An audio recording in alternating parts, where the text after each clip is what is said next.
আল্লাহ নবী সাল্লাল্লাহু আলাইহি ওয়াসাল্লাম এটাই বলছেন, ফাআবাওয়াহু ইউহাব্বিদানিহি ওয়া ইউনাসসিরানিহি আও ইউনাসসিরানিহি আও ইউমাজ্জিসানিহি।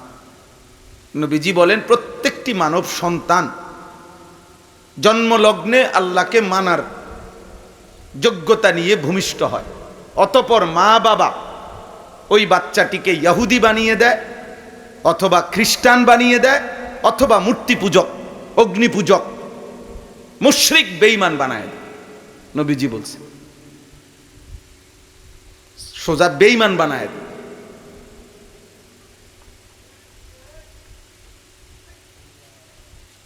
এটাই বাস্তবতা। লক্ষ লক্ষ সন্তানের বরবাদির পিছনে বড় অন্যতম কারণ পিতামাতার গাফলতি। পিতামাতার গাফলতি। ওনার টাইম নাই, উনি 6 মাসে বলতে পারবে না ফুতেরে জিগাইছে একবার যে পড়ালেখা করস না, টাইম নাই, টাইম নাই। তোর মার কাছে টেয়া থুইয়া গেছি, লাগলে নিস। বুঝেন না কথা? বলে দিছে তোর মার কাছে টেয়া আছে, লাগলে নিস। যে সময় পেটে বুক লাগবে তোর মা ভাত রান্ধে রাহে, আইয়া খাইয়া যাইস, দৌড় দিয়ে আইয়া ভাতটা খাইয়াই যাবি, আবার চলে যাবি তোর শয়তান বন্ধুদের সাথে। ওদের সাথে নাচবি, গাইবি, ফুর্তি করবি, মোবাইল দেখবি, উলঙ্গ ছবি দেখবি। ওরা যেমনে হাসে তুমিও এমনি হাসবা, ওরা যেমনে নাচে ওভাবে নাচবা। এই হলো অভিভাবক। এবং বর্তমানে এটা বেশি, আগে এমন ছিল না। 30 বছর আগে, 20 বছর আগেও এমনটা ছিল না। অভিভাবক মানেই বুঝতো যে সন্তানের আখলাক চরিত্র পরিবারের মানুষের, এটা আমার মূল ডিউটি। আর এখন হলো মূল ডিউটি পরিবেশ করো, বিল্ডিং বিল্ডিং নিজে জায়গার থাইকা পুরা বিল্ডিং এর কাম তদারকি করছে। মাশাআল্লাহ, মানুষের দ্বারে কইছে চা দোয়ানে বসে 7 ডলার দিন পুরা টাইম ছিল উনি, একটা সুরকি কম দিছে না। বাপেরও সামর্থ্য নাই, রাজমিস্ত্রির মেস্ত্রির আব্বার ক্ষমতা নাই, তো উনি না দাঁড়ানো। বিল্ডিং মজবুত, চেয়ার যে সময় বানায় কাঠমিস্ত্রির সামনে উনি পুরো বসা ছিল, একটা ফেরে কম দিছে না। বিল্ডিং মজবুত, চেয়ার মজবুত, ঘর মজবুত, কিন্তু আখলাক বরবাদ। ঘর হইছে আবাদ, আখলাক হইছে কি বরবাদ। আখলাক বরবাদ। অথচ মা বাবা যদি নেককার হতো এবং নেক ফিকির করত, কোরআনুল কারীমের মধ্যে আছে আল্লাহ তাআলা হযরত খাজির, মানে যাকে আমরা খিজির আলাইহিস সালাম বলি, খাদির, কোরআনে ওনার ঘটনা আছে, মুসা এবং খিজির আলাইহিস সালামের ঘটনা, যে মহান আল্লাহ তাআলা 2 এতিম সন্তানের সম্পদের হেফাজত করছেন খিজির, এই খাজির আলাইহিস সালামের মাধ্যমে। তো সেখানে উনি বলছেন মুসার কাছে, মুসা নবীর কাছে, যে এই 2টা এতিম বাচ্চার সম্পদ সংরক্ষণের জন্য আমি কায়ত হয়ে পড়া দেওয়ালটা সোজা করে দিছি। কেন? ওয়াকানা আবুহুমা সালিহা, এই 2 বাচ্চার বাবা নেককার ছিলেন। এই কারণে ওয়াকানা আবুহুমা সালিহা, বাবা নেককার ছিলেন।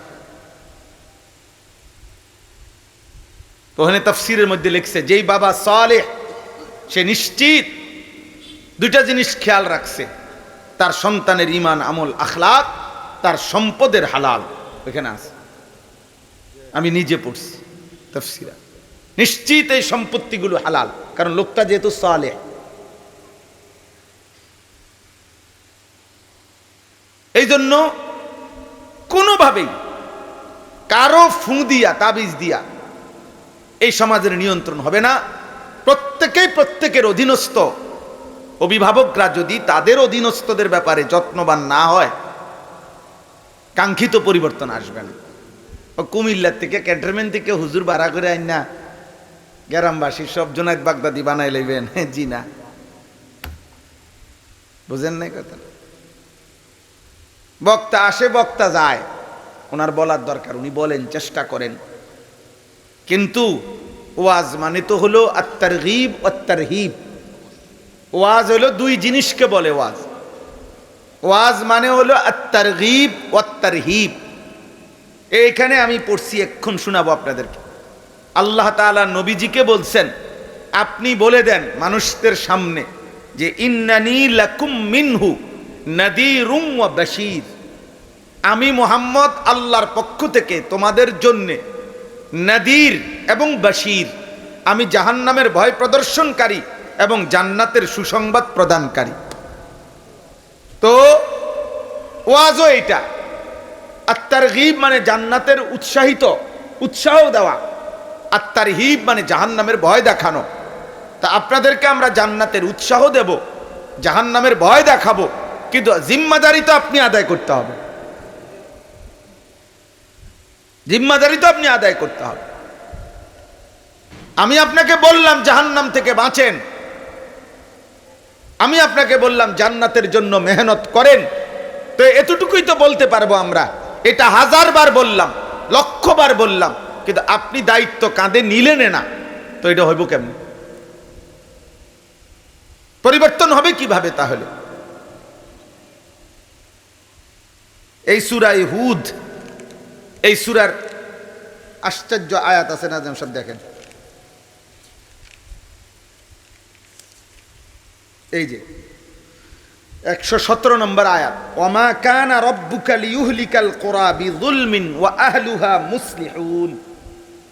যে জাতি, যে সম্প্রদায় নিজেদের ইসলাহ ঠিক রাখে, নিজেদের মধ্যে ইসলাহ চালু রাখে, সংশোধনের ধারা চালু রাখে, খোদার কসম আল্লাহ বলছে আমি ওয়াদা দিলাম ওই কওম, ওই সম্প্রদায় আমি ধ্বংস করব না।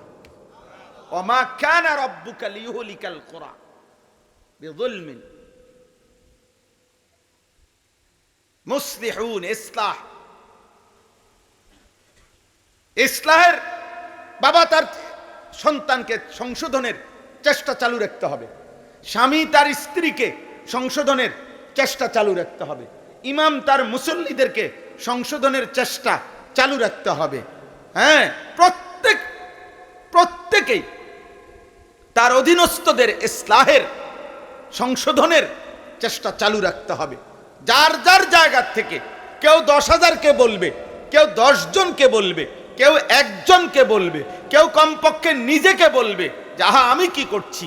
এই ইসলাহ চালু রাখলে, সংশোধনের ধারা যদি চালু থাকে, আল্লাহ বলেন ওই কওম, ওই জনবসতিকে আমি ধ্বংস করব না। কিন্তু আত্মভোলা হয়ে গেলে সবাই যার যে জায়গায়, মা জানে না জিয়ে কি করে, জি জানে না মা কি করে, বাপ জানে না ফুতে কি করে, ফুতে জানে না বাপ কি করে, ফুতে জানে না জিগায়ও না বাবা এত টাকা কই থেকে আনেন, বাপে একবারও জিজ্ঞাসা করে না বাবা প্রতিদিন ভাত খাইয়া যে দুপুরে বাইরো, রাত 11টা বাজে আসো, তুমি করোটা কি আব্বা, করোটা কি? মা জিজ্ঞাসাও করে না যে বাবা আসরের নামাজ কই পড়ছো, মাগরিবের নামাজ কই পড়ছো, এশার নামাজ কই পড়ছো, সারা রাত মোবাইলে কি করো, কি দেখো, কারো কোনো নজর নাই। প্রত্যেকের কথা হইল হেসে খেলে রঙ্গরসে যার মতো করে বেড়ে ওঠো, যার যেটা ভাল লাগে, লুঙ্গি পইরা আড়ো নলে খুললে আড়ো, হাফ প্যান্ট পরো নলে ফুল প্যান্ট পরো, চরিত্র থাকুক বা না থাকুক, এইভাবে গা ছাড়া হইলে আগামী সমাজ জন্তু জানোয়ারের সমাজ হবে। মনে রাখে, জন্তু জানোয়ার হাইওয়ানের সমাজ হবে। কারো ঘরে নিরাপদ থাকবে না বাপ, কারো ঘরে নিরাপদ থাকবে না। কোরআনে এখানে তাফসীরের মধ্যে আছে দুনিয়াতে আল্লাহর নিজাম, সুখ কিংবা দুঃখ, আযাব কিংবা নিয়ামত আল্লাহ তাআলা উমুমান দেয়, সবার উপরে দেয়। এজন্য দুনিয়াতে যখন কোনো আযাব আসে তখন আযাব সকলের উপরে আসে, নেককারের উপরেও আযাব তখন বর্ষিত হয়, আবার নাফরমানদের উপরও হয়। এটা দুনিয়ার নিজাম। আর আখিরাতের নিজাম কুল্লাজি ফাদলিন ফাদলাহু, অর্থাৎ প্রত্যেক ব্যক্তি আলাদা আলাদা, আমনে আলাদা, আমনে আলাদা, আমনে আলাদা, আমি আলাদা, আলাদা আলাদা, আলাদা আলাদা, ফারদান ফারদান। আখিরাতের হিসাব কি? ফারদান ফারদান, একজন একজন। দুনিয়ার হিসাব অমুমান। এজন্য ঘূর্ণিঝড় হইলে, তুফান হইলে, বন্যা হইলে, জলোচ্ছ্বাস হইলে নেককার নাফরমান উভয়ই ক্ষতিগ্রস্ত হয় কি না বলে? এটা দুনিয়ার নিজাম, দুনিয়ার নিজাম। কিন্তু আখিরাতে এমন হবে না। এই জন্য আলহামদুলিল্লাহ যারা যেতটুকু বুঝেন, আমি এই বাচ্চার দিকে তাকাইয়া বললাম কথাটা, আপনারা যারা আছেন এখানে, বাবা, চাচা, বড় ভাই, অভিভাবক, আপনাদের জিম্মাদারি আব্বা, আপনাদের প্রধানতম জিম্মাদারি, এক মোমেনের মুসলমানের প্রধান জিম্মাদারি তার অধীনস্থ পরিবার, তার অধীনস্থ মানুষগুলোর জিন্দিগির সৌন্দর্য, ঈমান আমলের সৌন্দর্য, ওযু নামাজের সৌন্দর্য, তাদের ইসলাহ। এটাই ইসলাহি মাহফিল। এটা বলা আপনাদেরকে বুঝানো। তা আপনারা সবাই মিলে, আমরা সবাই মিলে বুঝে নিছি, পুরা ফ্যামিলি মিলে টাকার হিসাব মিলানো, এটাই হলো বর্তমান জীবনের মেন কাজ। বাপের পেরেশানি, ছেলে গাহারে কোন দিন লাইন ফ্যান হইব, মার চিন্তায় ঘুম নাই, মা চোখের পানি ফেলে কান্দে, মানুষের দ্বারা দ্বারা দোয়া চায়, ফোলাগারে এখনো কদ্দুর টাকা পয়সার বাইল করতে দিতে পারছি না। হ্যাঁ, ওই দিন এক বাবা এক মাহফিল আমারে একজনে দাওয়াত খাওয়াইছে, পরে মাহফিলের পরে ওনার ঘরে একটা উদ্দেশ্যে, মানে উনি দেখলাম কানতেছে আমার সামনে, ছেলেটা বিদেশে আকামার কিতা জানি একটু সমস্যা হয়েছে, এটার জন্য উনি যে কতবার কইল কথাটা। উনি বলছে ইমাম সাহেবরে দিয়া বলাইছে যে এই মানুষটা সাথে ছিল আমার একজন, উনারে মনে 5-7 জন মানুষরে দিয়া মনে 10 বার কথাটা বলাইছে, হুজুর কদ্দুর আবুটার ফুতের লেগে দোয়া করেন, কদ্দুর বিদেশে একটু ঝামেলা আছে, বিদেশে ঝামেলা আছে, বিদেশে ঝামেলা আছে। এই কথাইটা মনে 10 বার বলছে। কারণ উনার কথা হলো একটাই, উনি নিশ্চিত হবে সেদিন ফুতের টাকা পয়সার ধারাবাহিক ইনকাম চলবে যতদিন, যখনই শুনবে টাকা পয়সা ইনকামে একটু ঝামেলা হইছে, এই যে মা বাবার টেনশন, আর নয়তো অন্য কিছুতে কোনো টেনশন নাই। পুতের বউ যে পর্দা করে না, এটা কোনো সমস্যা না। ছেলে যে এক ওয়াক্ত নামাজ পড়ে না, এটা কোনো সমস্যা না। সে যে কোনোদিন ফজরের নামাজ পড়ে না, এটা কোনো সমস্যা না। বিবি যে কোনো পর্দা করে না, এটা কোনো সমস্যা না। নাতি নাতনি যে কেউ আল্লাহর কোরআন পড়তে পারে না, এটা কোনো সমস্যা না। ওনার ফুতে বা উনি নিজে যে কিস্তিতে চলে, এটা কোনো সমস্যা না। সুদও কোনো অসুবিধা নাই, কিস্তিও কোনো অসুবিধা নাই। সমস্ত টেলিভিশন, নাচ গান, নর্তকীর ছবি, কোনোটাই কোনো অসুবিধা নাই। অসুবিধা হলে শুধু টাকা পয়সার আমদানি যদি ব্যাহত হয়, রোজগারে যদি ঝামেলা হয়, তাইলে টেনশন। রোজগার চললে নিশ্চিন্ত, পয়সা কামাই আছে, বাফে মাশাআল্লাহ ফাকনা ফাকনা সুন্দর সুন্দর কথা কয়, পান খায়, বন খায়, চা খায় আর গপ মারে। হ্যাঁ, চাচার মুখে এখন তখন রঙের রসের কথা বাইর হয়, বুঝেন নাই কথা? কারণ জিফুতের টাকা পয়সার লাইন ঠিক আছে, মেয়ে বিয়ে দিছে আল্লাহর রহমতে, জামাই পয়সাওয়ালা, কোনো টেনশন নাই। আর এবারে ইমান আছে না নাই, খাড়াইয়া মুতে না বইয়া মুতে, এটা দেখার বিষয় না।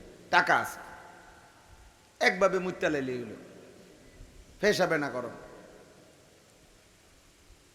বুঝেন না? হ্যাঁ হ্যাঁ। অথচ আল্লাহ তাআলা বললেন ইসলাহ ধারাবাহিকতা, সংশোধনের ধারাবাহিকতা প্রত্যেকের জায়গায় থাকতে হবে।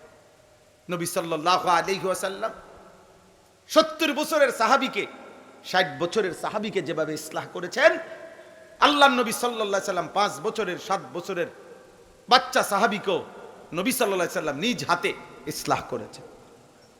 হযরতে হাসান নবী সাল্লাল্লাহু আলাইহি ওয়াসাল্লামের নাতি, হাদিসে স্পষ্ট আছে, আমার কাছে ছোট্ট কিতাব আছে আরবি, ফিকহু তারবিয়াতিল আবনা, ওই কিতাবের মধ্যে আছে হযরত হাসান মসজিদে নববীর এরকম বারান্দার মধ্যে সদকার খেজুর মুখে দিছে, আল্লাহর নবী সাল্লাল্লাহু আলাইহি সাল্লাম সাথে সাথে মুখ থেকে খোলায় নিছে, কাখ কাখ, ওয়াক, ফেলো ফেলো, এটা ফেলো, ফেলাও না, মুখের থেকে এটা ফেলাই দিছে, দিয়া বলছে আমা তাআলাম ইন্না লা নাকুলু সাদাকা, নাতি তুমি কি জানো না আমরা মান্নত, সাদকা, আমরা খাই না, নবী বংশের জন্য মান্যতের জিনিস খাওয়ার অনুমতি নাই, হাশিমি বংশ আমরা।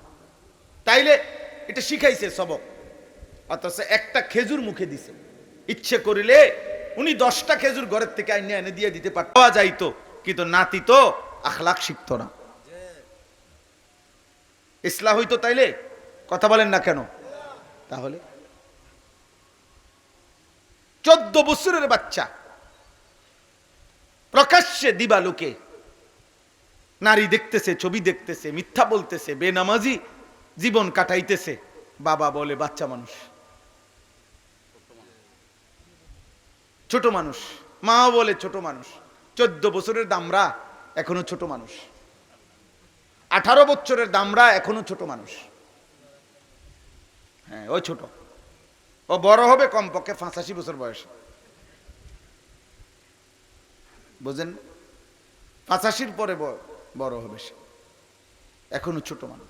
এভাবে কি আর দেশ ঘর চলে, দিন চলে? আল্লাহ আমাদেরকে বুঝ দান করে। এজন্য এই ইসলাহি মাহফিল মানে হচ্ছে সংশোধনের মাহফিল, জিন্দেগি সৌন্দর্য করার মাহফিল, জীবনটা সাজানোর মাহফিল। কোরআনুল কারীমের মধ্যে আছে শুআইব আলাইহিস সালামের কথা, ইন উরিদু ইল্লাল ইসলাহা মাস্তাতাতু। হযরত শুআইব আলাইহিস সালাম ওনার জাতিকে, আমাদের নবীজি সাল্লাল্লাহু আলাইহি সাল্লামের পরে বাকি সমস্ত নবীদের মধ্যে সবচেয়ে সুন্দর কথা বলতে পারতেন এবং সবচেয়ে সুন্দর মানুষদেরকে বুঝাইতে পারছিলেন যে এই নবী, উনি হলেন শুআইব আলাইহিস সালাম। এটা তাফসীরে আছে। আমাদের নবী সাল্লাল্লাহু আলাইহি সাল্লামের পরে বাকি সমস্ত নবীদের মধ্যে শুআইব আলাইহিস সালামকে বলা হয় খতীবুল আম্বিয়া, এটা উপাধি ওনার, খতীবুল আম্বিয়া। নবীদের মধ্যে উনি ছিলেন সবচেয়ে বড় খতীব আমাদের নবীর পরে, আর আমাদের নবীর সব যোগ্যতাই সর্বশ্রেষ্ঠ, কাজেই উনি আলাদা। আছে খুবা হামা দারান্ত তু তানহা দারি। আল্লামা ইকবাল বলছেন, হে নবী সাল্লাল্লাহু আলাইহি সাল্লাম, ১৬ লাখ নবীর যত গুণ, আপনি একার মাঝে সবই শ্রেষ্ঠ, আপনি একাই সব। তা তিনি আলাদা, তিনি ঊর্ধ্বে। তো এই শুআইব আলাইহিস সালাম বলতেন, ইন উরিদু ইল্লাল ইসলাহা মাস্তাতাতু, হে আমার জাতি, দিবানিশি তোমাদেরকে আল্লাহর কথা বলার একটাই মাকসাদ, একটাই উদ্দেশ্য, ইল্লাল ইসলাহা মাস্তাতাতু, সাধ্যের সবটুকু দিয়ে তোমাদের সংশোধন, ইসলাহ। তাহলে নবীদের দাওয়াতের মাকসাদ কি ছিল? উম্মতের ইসলাহ। বলেন না কি ছিল? ইসলাহ, ইসলাহ। এজন্য উঠতি নওজোয়ান আলেম যারা আছেন, আলহামদুলিল্লাহ, বন্ধ কারণে মাদ্রাসা এখনো পুরা দমে খুলে নাই হিসেবে অনেক আলেম ওলামা এখানে আছেন। আপনাদের কাছেও আমার অনুরোধ রইল, আপনারা আপনাদের যার যার জায়গা থেকে আল্লাহর কথা বলবেন, কোনোভাবেই সংখ্যা গুনবেন না। সংখ্যা গুনলে জীবনও আগাইতে পারতেন না।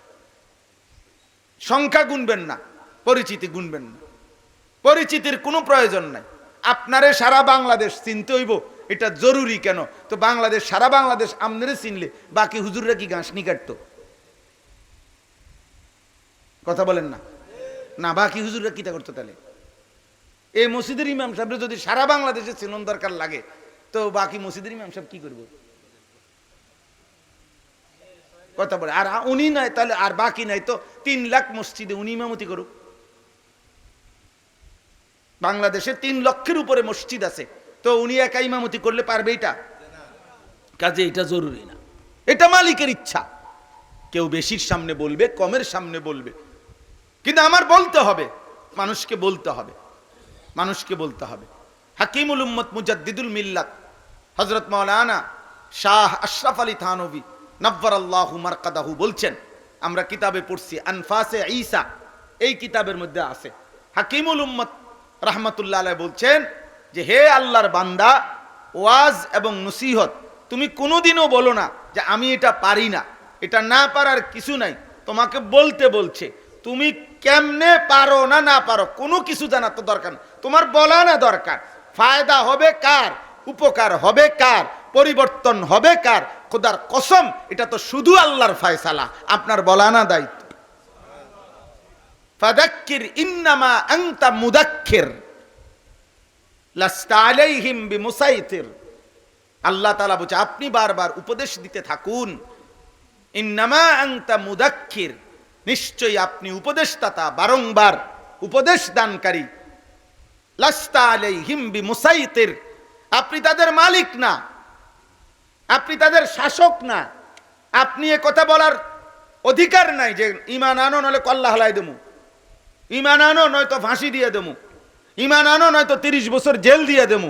আল্লাহ বলে না, আপনাকে এরকম শাসক হিসাবে আমি দায়িত্ব দেই নাই। আপনি শুধু বলতে থাকেন, ফয়সালা আমি দেব। আপনার বলায় কেউ একবার বললে কালেমা পড়বে, আপনার বলায় কেউ 23 বছর বললেও কালেমা পড়বে না। এটা আমার ফয়সালা, আমি আল্লাহর ইচ্ছা, আমি আল্লাহর ইচ্ছা। এই জন্য নবী সাল্লাল্লাহু আলাইহি সাল্লামের পুরা হায়াতও উনাকে কেউ দেখছে, কালেমা পড়ে নাই। আবার আবু বকর সিদ্দিক একবার শুনেই কালেমা পড়ছে। এটা কার ফয়সালা? ফাইন্নাল্লাহা ইউযিল্লু মান ইয়াশা ওয়া ইয়াহদি মান ইয়াশা ফালা তাযহাব নাফসুকা আলাইহিম হাসারাত। আল্লাহ বলেন আল্লাহই যাকে চান পথভ্রষ্ট করেন, আল্লাহই যাকে চান হেদায়েত দিয়ে থাকেন। অতএব হে নবী, কেউ নাফরমানি থেকে ঈমান আনতেছে না, এই আফসুসে আপনি আপনাকে শেষ করে দিয়েন না, আপনি নিজের জান দিয়ে ফেললেন না। আপনি বলতে থাকেন আপনার সাধ্যের সবটুকু দিয়ে। এই জন্য আমি অনেক ওলামায়ে কেরাম দেখতেছি, এই জন্য বললাম অনেকেই আমারে সিনে কয়জন, আমি বললে শুনবে কে? আপনি বললে শুনবে, আপনি বলতে থাকেন, আপনি বলতে থাকেন। সেদিন আলহামদুলিল্লাহ এক ইমাম সাহেবরে বলছি এ কথা, আমি বলছি আপনি এশার নামাজের পরে প্রতিদিন মুসল্লিদেরকে সূরা কেরাত শিখান। বলছি হুজুর কয়জনে বলছি? আমি বললাম আপনি আমার সামনে ওয়াদা দেন, আপনি এখন ঘোষণা দেন, আর ঘোষণা দিবার পর দিন থেকে আপনি এশার নামাজের পরে বসবেন। আমি আপনার আল্লাহর উপরে ভরসা করে এতটুকু বলি যে যদি একজনও না বসে, আমনে কইবেন, আমনে পড়বেন, মানে আমনেই আলহামদুলিল্লাহ রাব্বিল আলামিন বলবেন, আবার আমনেই রিপিট পড়বেন। এটা বলবেন যে আল্লাহ বলতেও আসি আমি, পড়তেও আসি আমি, আমনে বলতে থাকবেন। আমি ওয়াদা দিলাম, মালিক যদি সত্য হয়, আল্লাহ সত্যই, ইনশাআল্লাহ আপনার সামনে আল্লাহর বান্দা এসে বসবেই বসবে। ফিকির চাই, হিম্মত চাই।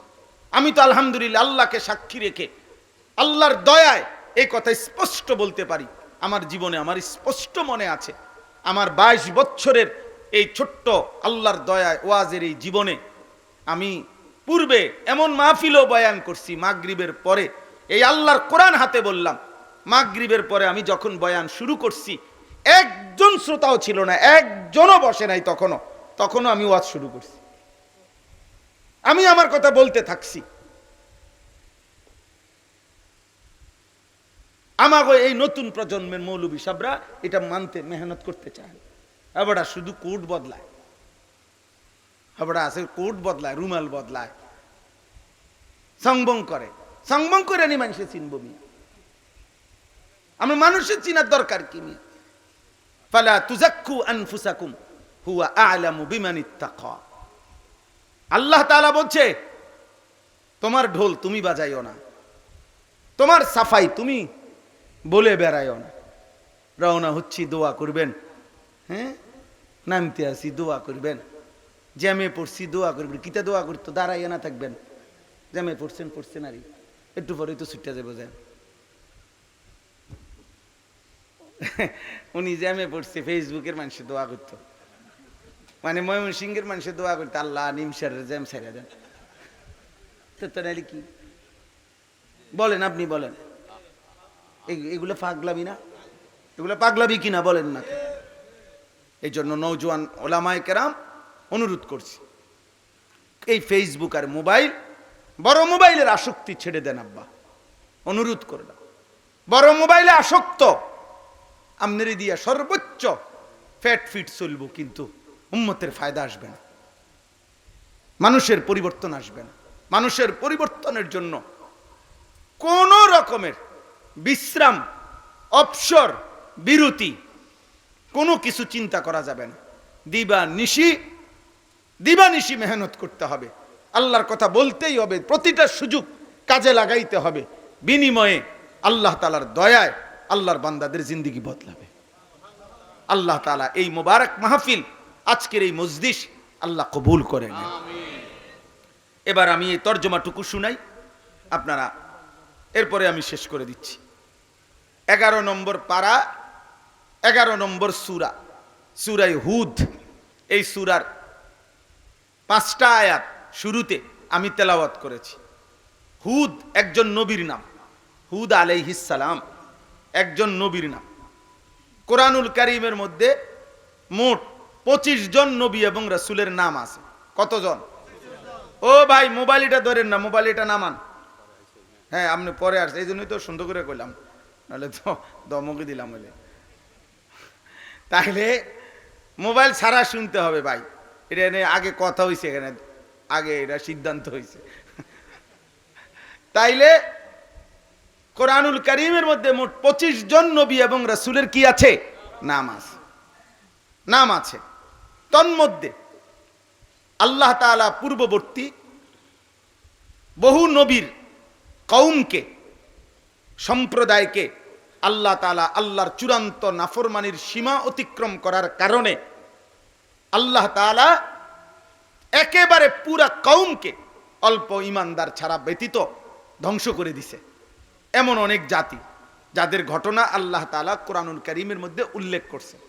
এরকম জাতি হলো মোট 5 জন নবীর কওম সবচেয়ে বেশি উল্লেখযোগ্য। 5 জন নবীর কওম যাদেরকে আল্লাহ তাআলা নাফরমানির সীমা অতিক্রম করার কারণে চূড়ান্ত আযাব দিয়ে একেবারে শেষ করে দিছে। একেবারে ছোট বড় কোলের বাচ্চা, ফ্যাটের বাচ্চা, জিরো সাইজ, বড় সাইজ, সব শেষ করে দিছে আল্লাহ তাআলা। এরকম জাতি 5 জন নবীর: 1 নূহ আলাইহিস সালাম, 2 হুদ আলাইহিস সালাম, 3 সালেহ আলাইহিস সালাম, 4 লূত আলাইহিস সালাম, 5 শুআয়ব আলাইহিস সালাম। এই 5 জন নবীর, এই 5 জন নবীর কওম সর্বোচ্চ নাফরমানির সীমা অতিক্রম করাতে নূহ আলাইহিস সালামের কওমকে আল্লাহ তাআলা একেবারে শেষ করে দিয়েছে।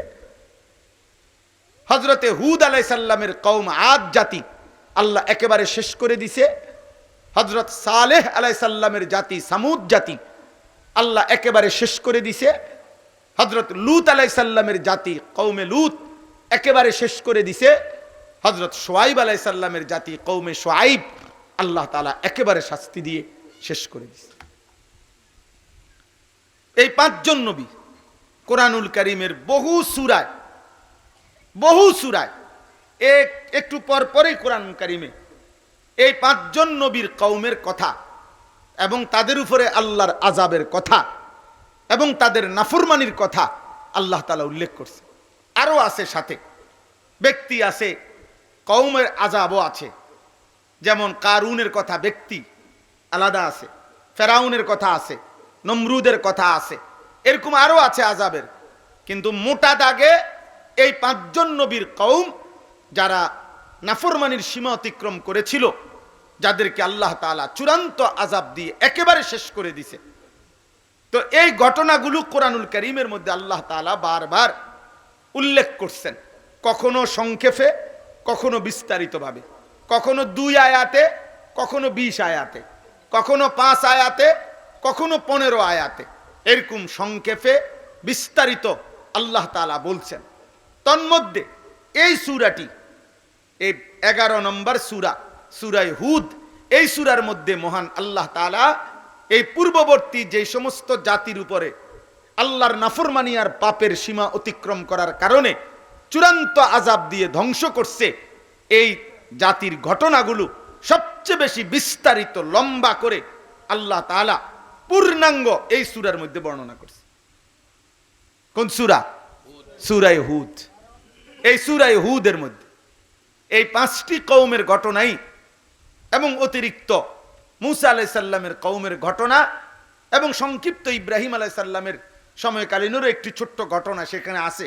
বাকি এই 5টি কওমের ঘটনা, নূহ আলাইহিস সালামের জাতি, হুদ আলাইহিস সালামের জাতি, সালেহ আলাইহিস সালামের জাতি, লূত আলাইহিস সালামের জাতি, শুআয়ব আলাইহিস সালামের জাতির নাফরমানি করছে কি, আর নবী তাদের জন্য মেহনত করছে কি, বিনিময়ে আল্লাহর আযাব আসছে কি, তারা শেষ করে দিছে, এই কথাগুলো আল্লাহ তাআলা সবচেয়ে বেশি এই সূরা হুদের মধ্যে আল্লাহ তাআলা বর্ণনা করেছেন। উদ্দেশ্য একটাই, আল্লাহ তাআলা বলছেন লাকাদ কানা ফি কাসাসিহিম ইবরাতুল লিউলিল আলবাব, বিবেকবানরা যেন উপদেশ গ্রহণ করে, নসিহত গ্রহণ করে। হায়, যুগে যুগে নাফরমানের পরিণতি যদি হয় এমন, তো আমিও তো যদি নাফরমানি করি আমার পরিণতি যদি হয় এমন। এই কথা যেন ভাবে, এই কথা যেন ভাবে, এই কথা যেন ভাবে। তো তাফসীরের মধ্যে আছে, কোরআনুল কারীমের বিভিন্ন সূরার মধ্যে তো বর্ণনা আছেই, কিন্তু এই সূরা নাজিল হওয়ার পর বিস্তারিত যখন আযাবের পুরা বর্ণনাটা আল্লাহ তাআলা এই সূরার মধ্যে দিলেন, তো নবী সাল্লাল্লাহু আলাইহি সাল্লাম এই সূরা নাজিলের পরে এখানে একটা আয়াত আছে এই সূরার মধ্যে, ফাস্তাকিম কামা উমিরতা। নবীজিকে আল্লাহ তাআলা বলছে, বন্ধু, পূর্ববর্তী নাফরমান জাতির ঘটনা আমি আপনাকে শুনাইছি, পাপের ঘটনাও আমি শুনিয়েছি, এবার আপনাকে স্পষ্ট বলে দিলাম, গোটা পৃথিবীর যদি একজন মানুষও আমার বান্দা আমার দ্বীনের উপরে না থাকে, আমাকে না মানে, আপনি কিন্তু আমার সমস্ত আদেশের উপরে একক হলেও মজবুত এবং অটল থাকবেন। আপনি এক চুল নড়বেন না, কিন্তু বললাম আপনাকে এক চুলও নড়বেন না। আল্লাহ নবী সাল্লাল্লাহু আলাইহি সাল্লাম দুইটা জিনিস ভাবলেন। এক, আমার উপরে আমার মহান আল্লাহ এত বড় ভারী জিম্মাদারি দিলেন যে আমার এক সেকেন্ডের জন্য অসতর্ক হওয়ার কোনো অনুমতি আমার জন্য কি নাই। দ্বিতীয়ত, নবীজি ভাবলেন যে যেই জাতিগুলো পূর্ববর্তীতে নাফরমানির কারণে ধ্বংস হয়েছে, পাপের কারণে, আহা, আমার উম্মত যদি পুনরায় এমন পাপ করে কি হবে আমার উম্মতের? আখিরাতের আযাব তো আসবেই, দুনিয়াতেই তো আল্লাহ তাআলা আযাব দিয়ে ধ্বংস করে দিবে। এই চিন্তা করতেছিলেন। এরই মধ্যে কিছুদিনের পরেই আল্লাহ নবী সাল্লাল্লাহু আলাইহি সাল্লামের সর্বপ্রথম এই সূরা নাজিলের কিছুদিন পর নবী সাল্লাল্লাহু আলাইহি সাল্লামের দাড়ি মোবারক থেকে 2টা বা 3টা দাড়ি সর্বপ্রথম সাদা হয়ে গেছে, মানে পাকতে শুরু করছে। হযরত আবু বকর সিদ্দিক রাদিয়াল্লাহু তাআলা আনহু বললেন, ইয়া রাসূলুল্লাহ কাদ শিবতা, হে আল্লাহর নবী সাল্লাল্লাহু আলাইহি সাল্লাম, আপনি তো দেখি বুড়ো হয়ে যাচ্ছেন। নবীজি সাল্লাল্লাহু আলাইহি সাল্লাম তখন বললেন, শাইয়াবাতনি হুদ। আবু বকর, বিশ্বাস করো আবু বকর, তোমার কাছে কলিজার কথাটা বলি, সূরা হুদের আযাবের বর্ণনা আমারে বুড়া বানায় ফেলছে। সূরা হুদের আযাবের বর্ণনা আমারে বুড়া বানায় ফেলছে, আমার দাড়ি পাকা শুরু হয়ে গেছে। আবু বকর, আমি এটা ভুলতে পারছি না, আমি ভুলতেই পারতেছি না। আমার কেবল ভয় হয়, আমার উম্মত যদি নাফরমানি করে, আমার উম্মত যদি পূর্ববর্তী নাফরমান জাতির মতো আল্লাহকে ভুলে যায়, ইবাদতকে ভুলে যায়, অশ্লীলতা, বেহায়াপনা, হারাম উপার্জনে যদি লিপ্ত হয়ে যায়, না জানি আমার উম্মতের কি হবে, না জানি আমার উম্মতের কি হবে। এই পেরেশানি আমারে বুড়া বানায় ফেলছে। অন্যান্য হাদিসের মধ্যে আছে, শাইয়াবাতনি হুদ ওয়াল ওয়াকিআ ওয়াল মুরসালাত ওয়া আম্মা ইয়াতাসাআলুন ওয়া ইদা শামসু কুফিরাত। কোথাও আছে শাইয়াবাতনি হুদ ওয়া আখাওয়াতুহা। হুদ সূরা এবং যেই সমস্ত সূরায় আযাবের বর্ণনা, ইসরাফিলের ফুঁয়ের বর্ণনা, আসমান ও জমিন ভেঙে যাওয়া কিয়ামতের বর্ণনা আছে, এগুলোর ভয়ে আবু বকর, আমি বুড়া হয়ে যাচ্ছি। আমার ভাই, আমার বাপ, আমার বন্ধু, আমার নওজোয়ান মুসলমানের সন্তান, আমাদের নবী সাল্লাল্লাহু আলাইহি সাল্লাম 23 বছর আমাদের জন্য কাঁদছেন, আমাদের জন্য চুল দাড়ি সাদা বানায় ফেলছেন, যেন আমার উম্মত নাফরমানিতে লিপ্ত না হয়, নাফরমানিতে লিপ্ত না হয়। অথচ যদি ধারাবাহিকভাবে আমরা বলতে পারতাম, আপনাদেরকে শুনাইতে পারতাম পুরা সূরা, তা আপনি মিলাইলে দেখতেন আজ আমাদের সমাজ জীবনে এই সমস্ত পাপ আমরাও শতভাগ করে ফেলছি। যে এই সমস্ত নাফরমানির কারণে এই সমস্ত জাতিকে আল্লাহ তাআলা ধ্বংস করে দিছে। তন্মধ্যে 4টা জাতি, আমি যেটা সব সময়, আমার মূল উদ্দেশ্য কিন্তু অন্য কারণে আমি এই সূরার থেকে মূলত পড়ি বেশি। 4টি জাতি, যেই 5টা জাতির কথা বললাম, এর মধ্যে 4টি জাতি, একটা হলো হুদ আলাইহিস সালামের কওম, আদ জাতি, একটা হলো সালেহ আলাইহিস সালামের কওম, সামুদ জাতি, 3 নাম্বার হলো লূত আলাইহিস সালামের কওম, 4 নাম্বার হলো শুআইব আলাইহিস সালামের কওম। এই 4টি জাতিকে আল্লাহ তাআলা আযাব দিয়ে একেবারে ধ্বংস করছে। এর মধ্যে প্রথম যার নাম বললাম হুদ আলাইহিস সালামের কওম, আদ জাতিকে লাগাতার 8 দিন 7 রাত ঝড় তুফান দিয়া ধ্বংস করছে। টানা 7 রাত 8 দিন, 7 লায়ালিন ওয়া 8 আইয়ামিন হুসুমা ফাতারাল কওমা ফিহা সারআ। এক টানা ঝড় তুফান হয়েছে 7 রাত 8 দিন। একটি জাতিকে আল্লাহ এভাবে ধ্বংস করছে। 2 নাম্বার হযরতে সালেহ আলাইহিস সালাম মানে কওমে সামুদ, আল্লাহ তাআলা তাদেরকে ফেরেশতার বিকট চিৎকার দিয়ে ধ্বংস করে দিছে। কওমে লূত আলাইহিস সালামের জাতিকে আল্লাহ তাআলা জীবন্ত ঘুমন্ত মানুষকে জমিনের নিচের মাটি উপরে উঠাইয়া উল্টাইয়া আছাড় দিয়া সাতবক জমিনের নিচে দাবাইয়া উপরে পাথরের বৃষ্টি বর্ষণ করে ধ্বংস করে দিছে। 4 নাম্বার হলো কওমে শুআইব, এদেরকে ওই দ্বিতীয় গ্রুপ, তাদের মতো ফেরেশতার বিকট একটা চিৎকার দিছে ফেরেশতা, এক চিৎকারে মানুষগুলোর কান ফাইটা মানুষগুলো উপুড় হইয়া পুরা জাতি শেষ হয়ে গেছে। এই 4টি জাতি আব্বা, এই যারা এখানে বসা আছেন তাদের প্রত্যেকের কাছে বলি, অভিভাবক আপনাদেরকেও বলি, ছেলেরা বাপ তোমাদেরকেও বলি, কসম খোদার এই কোরআনে বারবার এই কথার বর্ণনা আছে যে এই 4টি জাতিকেই আল্লাহ তাআলা ধ্বংস করছেন নাফরমানির কারণে, পাপের কারণে আযাব দিয়ে। সেটা হলো ফজরের ওয়াক্তে।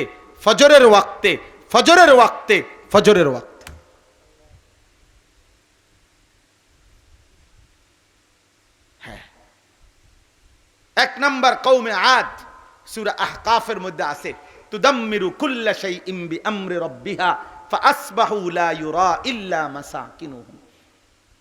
ফাআসবাহু সুবহুন মানে কি? সকাল মানে 12টা না, ফজরের ওয়াক্ত। সুবহ মানে কোন ওয়াক্ত? ফজর। তুদাম্মিরু কুল্লা শাইইন বিআমরি রাব্বিহা, আল্লাহ বলেন তার আল্লাহর রবের আদেশে তুফান সব তছনছ করে ফেলছে।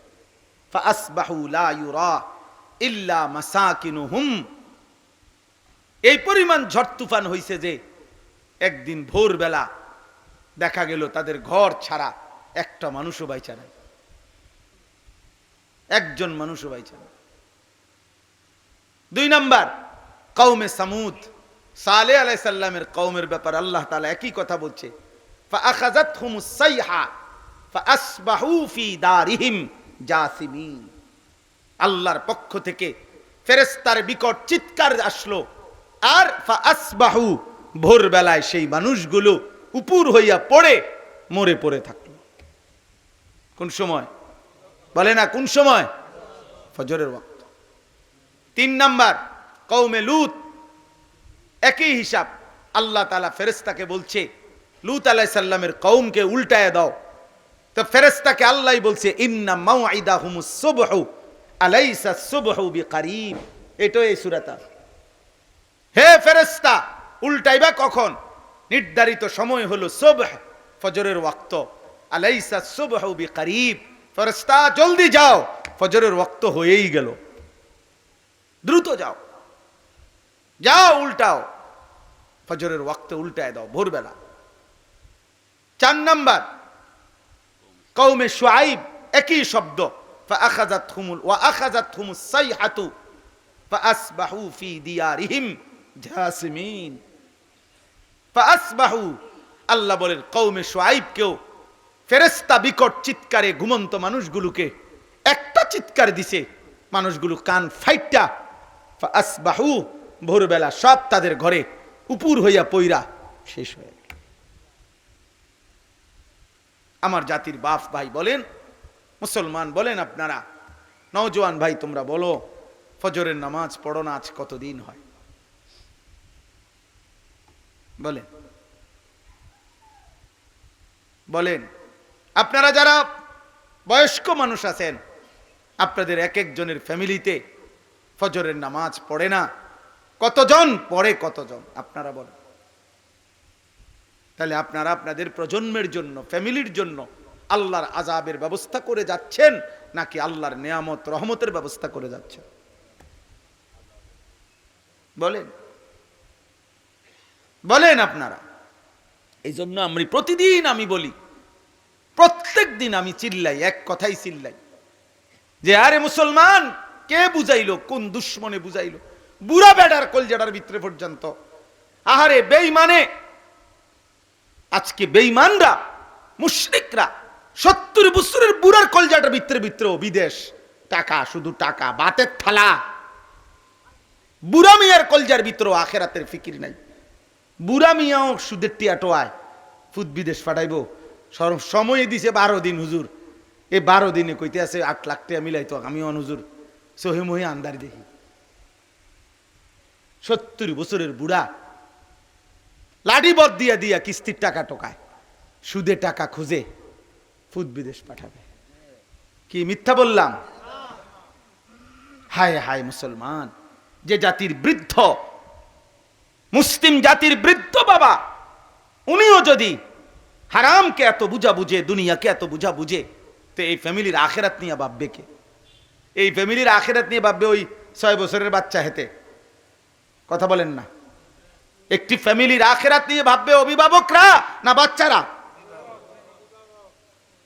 তো অভিভাবক দিয়ে সুদে টাকা নেয়, কিস্তিতে টাকা নেয়,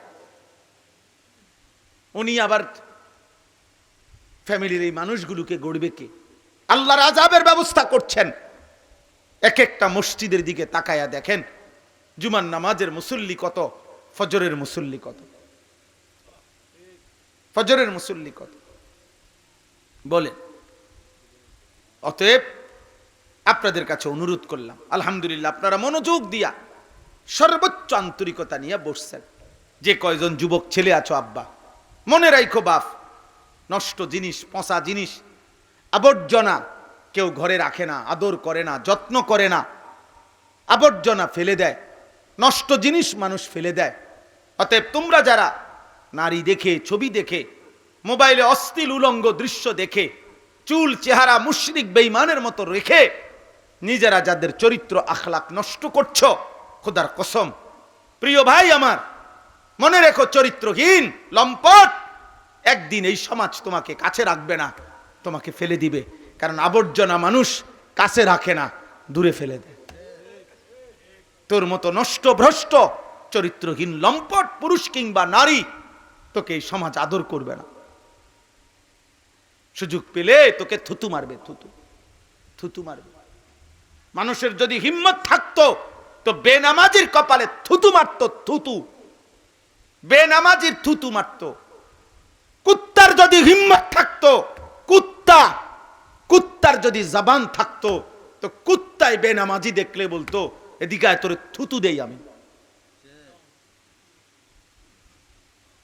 বুজুর্গানে দিন বলছে, আউলিয়ায়ে কেরাম বলছে, ভোরের কুত্তা বেনামাজিকে ঘৃণা করে। আউলিয়াদের কথা। ভোরের কুত্তা আল্লাহকে বলে, আল্লাহ প্রথম নজর যেন কোনো বেনামাজির উপরে না পড়ে।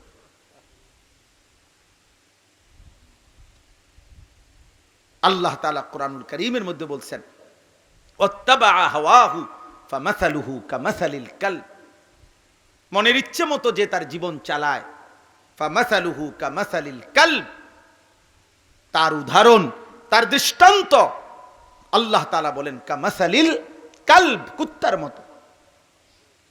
নাফরমানের জিন্দেগি কুত্তার জিন্দেগি,